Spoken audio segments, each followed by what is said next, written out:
We're live from the Messenger Studios. I've got a special guest on. You can see him on screen, Trey Webb, 6th District Magistrate. But today you're in the capacity of Trey Webb from Webb's Butcher Block. You know, I gave you a plug the other day. I was talking about you because this came up. I had the Secretary of State on our podcast. Did you know that? Did not know that. You got to go back and watch it because there is $1,017,976.16 that they're tracking belong to people who have lived in Meade County, currently could be living in Meade County, or they are the heirs of a person who lived in Meade County that is unclaimed money that is in Meade County. And you go to the Kentucky State Department of Treasury, and they have a lookup form to actually look up to see if you are, and you know, Webb's has been around, that name is. I've actually, we've done that before, and there was some dollars that me and my family that had. Yeah. It wasn't a huge number, but it was $25-$50 each, something like that. So the total balance of that budget, it's like, it's $800 million that the state manages from the Secretary of Treasury's office across all the counties. Right. And it made over 27, I think it was like 27 million. I could be wrong. 25, I know it was above $25 million in its earnings because they invest it to make money for the state while they are, you know, desperately trying to give that money out. But at the end of the show, I essentially was talking about the Fish and Wildlife Management's announcement that they gave out about this chronic wasting disease. And I was like, look, if you don't know what chronic wasting disease is, or if you've never seen it before, because it's pretty serious. It's nose to nose, mouth to mouth, and I'll let you get into that. It's serious, but I from my standpoint, I don't think it's quite as serious as it's portrayed. And I can explain a lot on that here in a second. Yeah, and anyway, so I was plugging, like, if you don't know where to go, obviously Webb's does an amazing job processing deer. It saves you a ton of time. You don't need to go buy all that stuff because you guys take care of that in your shop. Yeah. And to include skinning, isn't that right? Yeah, we, for the most part, we have a full-service shop. You know, no matter how you bring it to us, we can handle it. Granted, depending on how you bring it on, there's a fee for everything. It's like anything else, you know. We prefer them field dress, but if people don't want to field dress them, we'll do that. I mean, we do charge a substantial fee because we don't want to. You know, it's $100 for us to gut your deer, but that's because we don't want to. It's you know, it's as hunters and sportsmen, it's, you know, it's not really our job, and you know, and to mitigate the flow of everything, to get this deer that hasn't been gutted to the front of the line, so we get the guts and the bacteria out of it as fast as possible. You know, it's a little bit more of a chore. So, you know, we try to charge enough that we deter that. Yeah. No, I would. I don't know who would want to carry out a undressed deer out of the woods from, you know. Sometimes it might surprise you. Wow. Okay. Well, I mean, you would know best. I mean, you're on the front lines. So, chronic wasting disease. I know we covered an article in this week's paper, which is talking about another issue that's going on, or that can happen from frosting.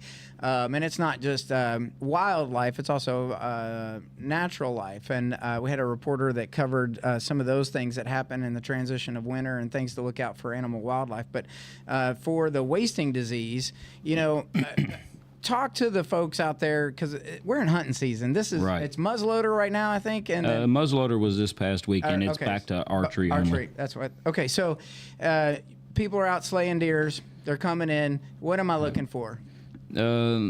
Honestly, there's nothing that the average person, or pretty much anybody, is going to be able to look at that deer and be like, that deer has CWD, or chronic wasting disease.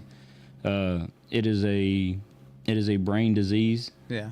And yeah, it's spread from through contact, whether it's through their mouths or, you know, urine, and you know, but none of that transfers over into the actual meat. So as far as consumption goes, there's really nothing to worry about. But with CWD, it's a disease similar to mad cow disease. Okay. You know, the deer that actually live long enough to, I want to say, they may already have it contracted, but before they live long enough that it has any significant effects on the deer, say the first thing that goes is their mind. So typically, if a deer has it, it's normally not until that deer, say, 5.5 years old, before it starts being noticeable. And, they lose their mind, so you may be walking around in circles. Oh, wow. Or, stuff like that. So, once they lose their mind, if one got lucky, I don't want to say lucky, but that's kind of the gist of it. If one got lucky that he didn't, get ate by a coyote or something because he lost his mind and he's wandering around in circles, then they lose all their weight. They get skin and bones and pretty much just starve to death. But normally before that happens, they either get hit by a vehicle or coyotes or a bobcat. That's where those suicide deer come from. No, I'm just kidding. Well, that's always been a concern because, every winter for the past a long time, you get a lot of calls that, or you'll see a video of a deer like zoned out on the side of the road, and people it's like, are concerned, does this deer have CWD? Because this has been around since about the 50s or 60s that it was known of, all the way out in the western states of like Wyoming and Colorado, and it's just progressively spread from there, but we're looking for it. So if you look for stuff, you find it, with the exception of Sasquatch. We can't find him. Yeah, we've been looking for years. But so you'll see that. So there's got to be a distinguishment between the two. Most of the time, if a deer's on the side of the road and he's incoherent or something like that, he may have got hit by a car and just knocked loopy, but wasn't enough to break his neck or kill him or anything, just knocked him loopy. So he's standing over here all dazed and confused, with a TBI, and people might assume that, and some of those deers, they get reported. Fish and Wildlife game wardens will come out, down the animal, donate the meat to like Hunters for the Hungry, and then they'll send the head off for sampling to check. And there's never been a positive case of anything like that. Kentucky's only has had 2 positive cases now. One was a positive case last December or January in Ballard County, and that was a wild deer. Whereas this one here is a captive deer in Breckenridge County. And the difference is Kentucky only tests about 1% of the harvest a year, looking for CWD, except for with captive animals, it's 100% testing per regulation. Every deer, whether it's a breeding facility that has one die, or if it's what we call like a put and take facility of these high fence hunting ranches, they buy these deer, they buy a deer from a different ranch and they put it in there, and people pay money to shoot them out of these pens, whether you agree with it or not. That's just business. That's not what we're here for. Of course, that's where these big monster bucks come from too. Oh yeah, some of these growing a big heifer. You know what I mean? Yeah. So, but every deer that is killed in any of those facilities, every deer gets tested. So it's only natural that it's quicker found in a captive facility. That makes sense.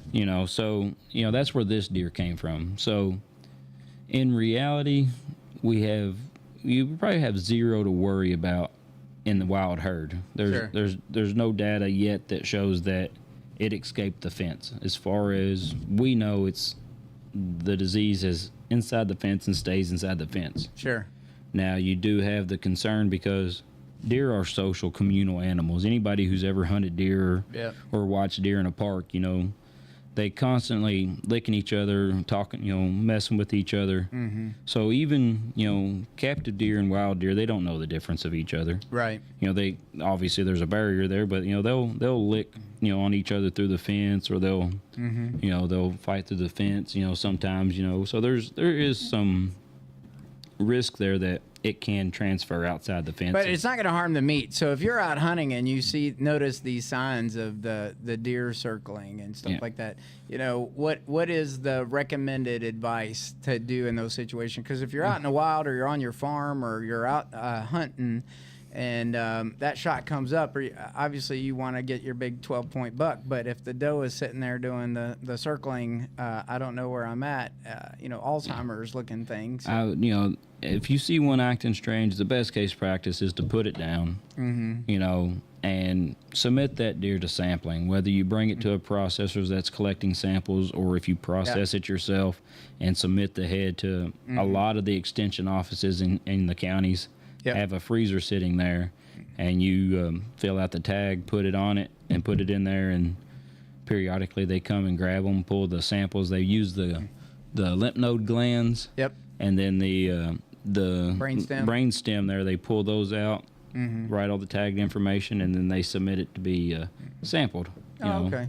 Now, you don't do any testing, or do you keep heads for testing at your location too? Yeah, Just yeah, for we're collecting Fish and Game. Yeah, they'll be there doing it on their own or themselves. They're going to use their muscle through the gun season most of the days, but even at that, we have all the tags and understand the process and collect the data for them and put the tag on them, and very good. We put them in the barrels that they've supplied, and then they take them and send them to a lab in Murray, Kentucky. So I'd assume you put those barrels in the fridge or a freezer, or sorry, not a fridge. But, yeah, they're sitting in the coolers and stuff like that. That's like them old mafia movies where they bury the bodies in the. No, I'm just kidding. Yeah. So with your processing, how many deer do you process a season?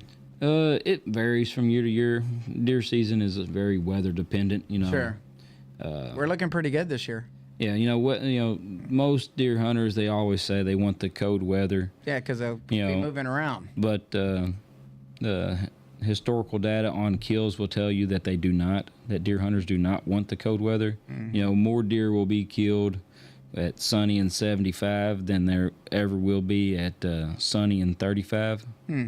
Because when it's 35, you have a lot of people that won't go hunting because it's cold. They're not sitting in the cold and stuff like that. Even with today's huts and the heaters and stuff like that. But when it's sunny and 75, everybody from 9 to 95 is in the woods ready to shoot a deer. So whenever it's warm weather, there's a lot more guns out there, which naturally mean more deer die. Well, I hope to come see you this hunting season. So I know my two littles, I'm hoping to expose that to them this year. So. Yeah.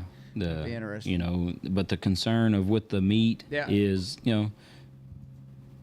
there is zero concern that if your deer has CWD, it's not likely that it does. Like you said, there's only been one confirmed case, and it doesn't affect anything. So it says if you see sick deer, there's an online reporting form, but I don't know how they'd go and find them. You'd have to stake it out, I'm sure, for a while. But yeah, they would, you could give like a GPS location, and if they could get there fast enough, it may still be close, but that's going to be difficult. Especially because it's not like there's like a whole bunch of fish and game or fish and wildlife that can make every call clear across county. You know what I mean? So right. Hold on, sorry about that. That's not supposed to happen in the middle of a call, is it? Yeah, we're all right. But there's no concern of not being able to eat the meat. There's zero science and zero data for the past since the early 60s, let's say that that anybody has ever contracted CWD from eating deer meat. You take Wisconsin for instance. CWD's been in Wisconsin for decades, 20 plus years probably now. And Wisconsin will kill more deer on their opening day of gun season, and then Kentucky will in the whole duration of our season. Right. They kill 400,000 deer typically, I believe. Wow. If my memory serves me correctly, up there a year. Let me look it up real fast while you keep talking. Go ahead. Whereas Kentucky only kills about 140 to 150,000 a year. Wisconsin, and they've dealt with this, like I said, for 20 years, and it's business as usual with those guys. That's not slowed them down. It's not stopped them from hunting and killing animals, killing deer up there. So trying to get to the bottom of this big old list. Yeah. It says total harvest between antler and antlerless. It was 35,056. Hold on a second. That was probably last year. That may have been just one county. Well, not really one county, but that wouldn't have been the whole state of Wisconsin. 2024 total deer harvest all seasons. This was published October 22nd. It may be like in a decade. I don't know. But it says this source is dnr.wisconsin.gov.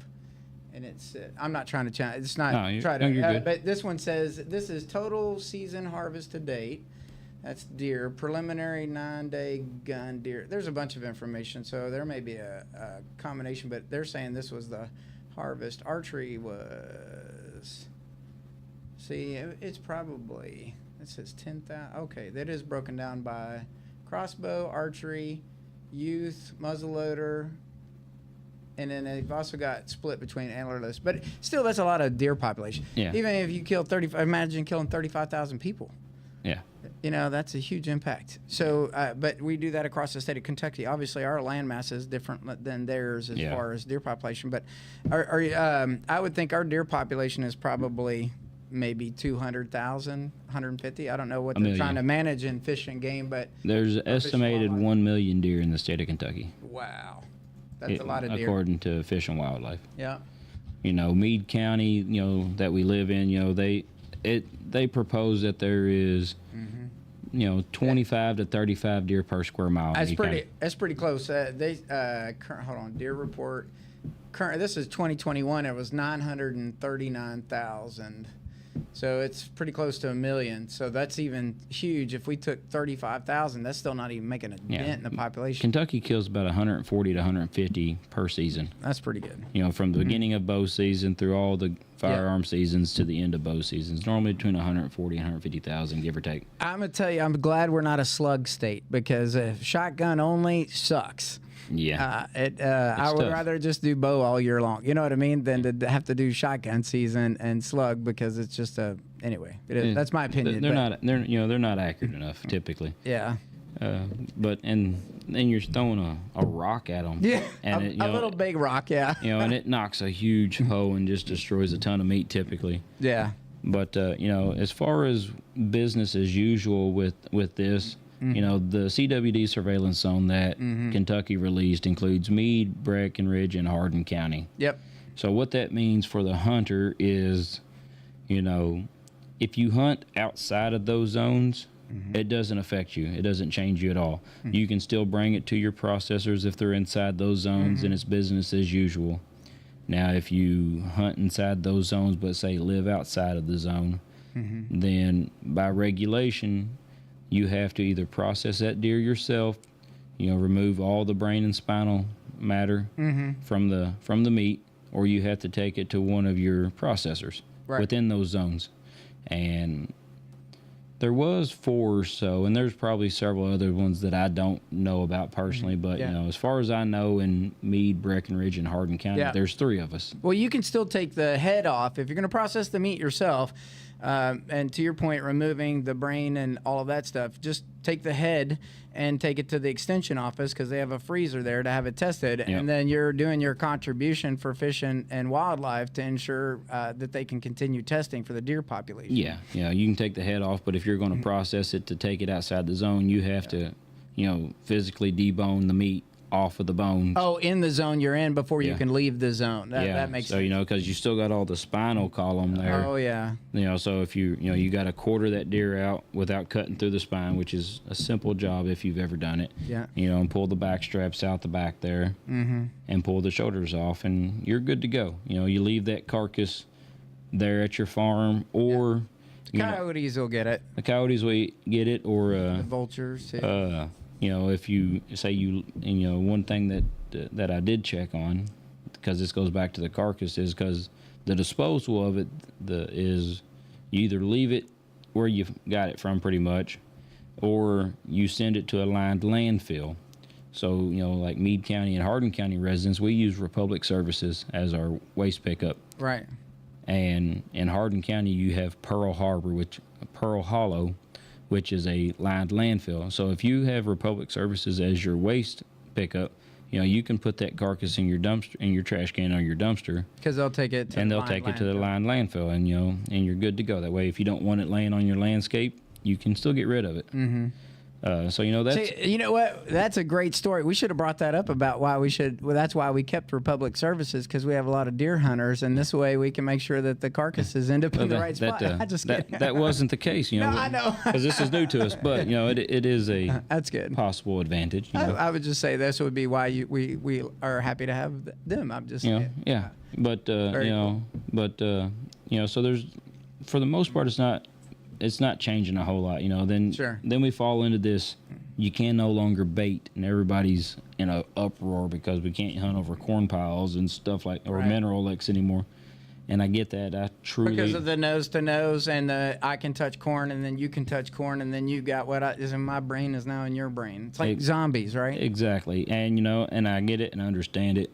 But, you know, I can't stress this enough. The encouragement that we need from hunters to not let their aggravation and spitefulness potentially hinder us, because since this was a captive deer, this is the first time the commission, which makes all the decisions up there for Fish and Wildlife. Sure. You know, they said they had talks, because I was at that meeting on Tuesday. I left work and went to Frankfurt and Good. to attend the meeting so that I could get all the answers that I thought I needed Good. to not only help the hunters but to protect my business. Absolutely. You know, so I asked a lot of questions in there, but that was one of the things that was mentioned. He said, "Is there a chance that we could lift the ban? You know, lift this zone, this surveillance zone?" And they said, "Well, we've never had this before. You know, this is in a captive cervid. This is new to us." Yeah, don't turn this into COVID.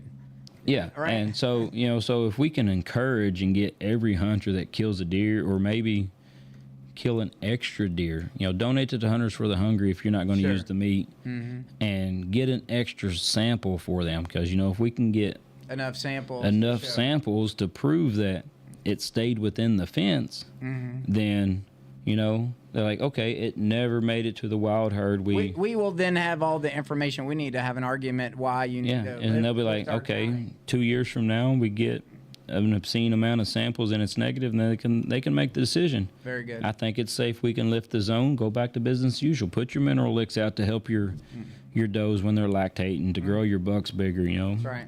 add the supplemental feeds back out through there. You know, all the things Make a quality harvest, Yeah. from the deer population. Absolutely. you know. So I can't stress it enough. Is getting, you know, get those samples. You know, don't be a holdout. And I'm not going to lie. I was, when they contacted us to participate, I was hesitant. You know, I was wanting to know what could affect my business and what could not, you know, because at the end of the day, I got to protect that first and foremost. But Fish and Wildlife does a whole lot of things that I don't agree with. So this kind of comes back to my spiteful comment. I was going to say I was truly being spiteful, but I'm like, you know, I don't agree with so much you do. Why should I help you? And when that question was raised on lifting the surveillance zone and getting rid of it because it was captive, I was like, okay, this is an opportunity that, you know, we got to put our differences aside. We got to look at this as a betterment for the whole and go back to business as usual if we can. It might take us 2 years. You know, I've heard 3 years, I've heard 5 years, but I honestly think that if they exceed the number of samples that they hope, Yeah. you know, say they're wanting Be able to 25 do it next year. Yeah. you know, say they want 25%, but we can give them 50%, Sure. you know, and, you know, because you know. Well, the larger the sample size, the better the results. Right. You know, it's a statistical, analysis here. You know, if you only get, you know, like Meade County, we kill about 1,300 a deer a year. Yeah. In Meade County, and they only get 100 deer for samples from Meade County. That is not an adequate sample. No, it's less than 10%. You know, so but if we can get, say, 400, yeah, then now you're like, you know, you're at, 30% roughly, I'm guessing in my head. Have you talked to obviously range control in Fort Knox? They're our neighbors. They get some huge animals that come out of Knox ranges, and obviously with them sharing Meade County and Hardin County, are they helping with that process? Because I know even if I killed a deer over there, I would still probably be dragging it to your shop because. Yeah, I believe they have I think somebody did mention that they had a freezer or something at range control. Over there at Knox at Hunt Control. That's good. Okay.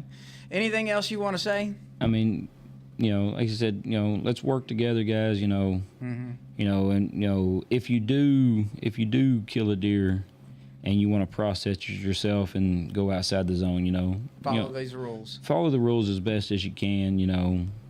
sometimes life just doesn't allow it. I'm not suggesting breaking anything, but, it's just some things, or because your physicality and stuff like that, you just can't do 100%. But, we got to work together. We got to, we can get over this, and just be, and do your, just be good stewards. Yep. Well, I just want to say thanks for coming in. I mean, this is awesome to get to talk about this subject.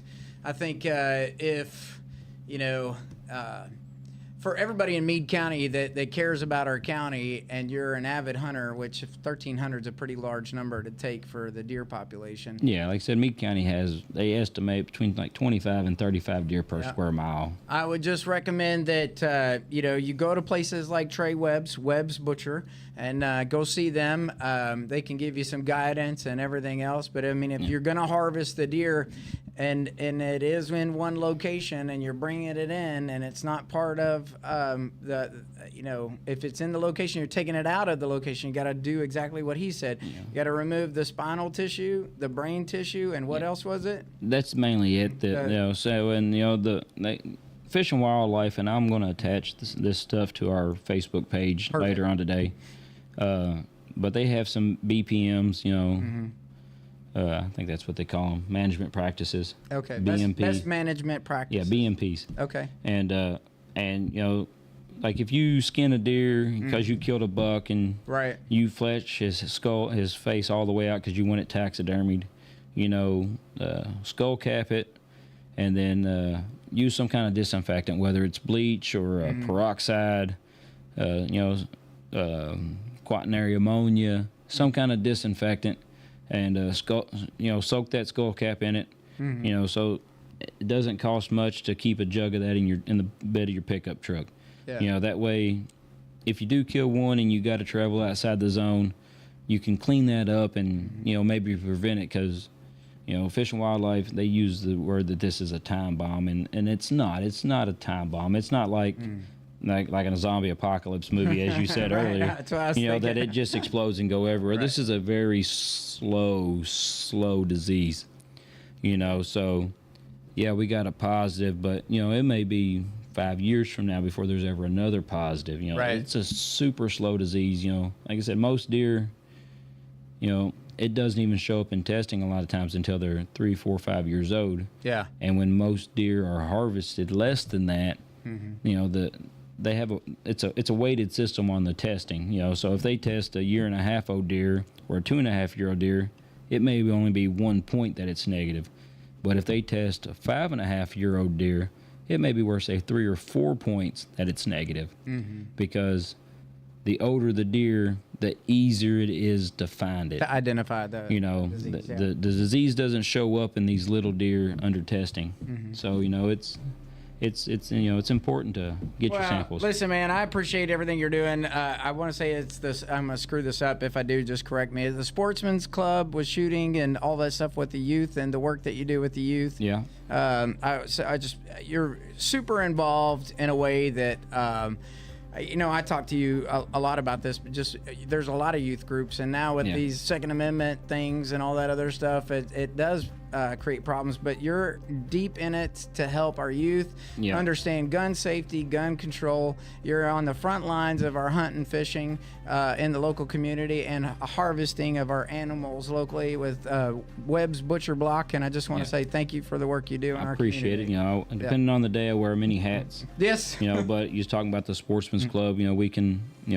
We've actually concluded for the year on shooting trap, but starting next spring, we'll fire it right back up and with our youth sports on shooting trap, and hopefully get into some competitions. That I'm excited. I want to help. Well, make sure we'll take any help we can get. I know. I believe in this program. Obviously, being the leader of the Army, I was the sergeant major of the brigade that had the Army Marksmanship Unit, and it was probably one of our largest outreaches was to get out to those youth programs and support those youth programs with the top shooters. I mean, gold medalists, and they do this stuff for amazingly. So. All right. Thanks, brother. All righty, man. Anytime. All right. Hey, everybody out there, I just want to say thanks for tuning in. You've been listening to the Messenger Studios for The Messenger. Have a great day.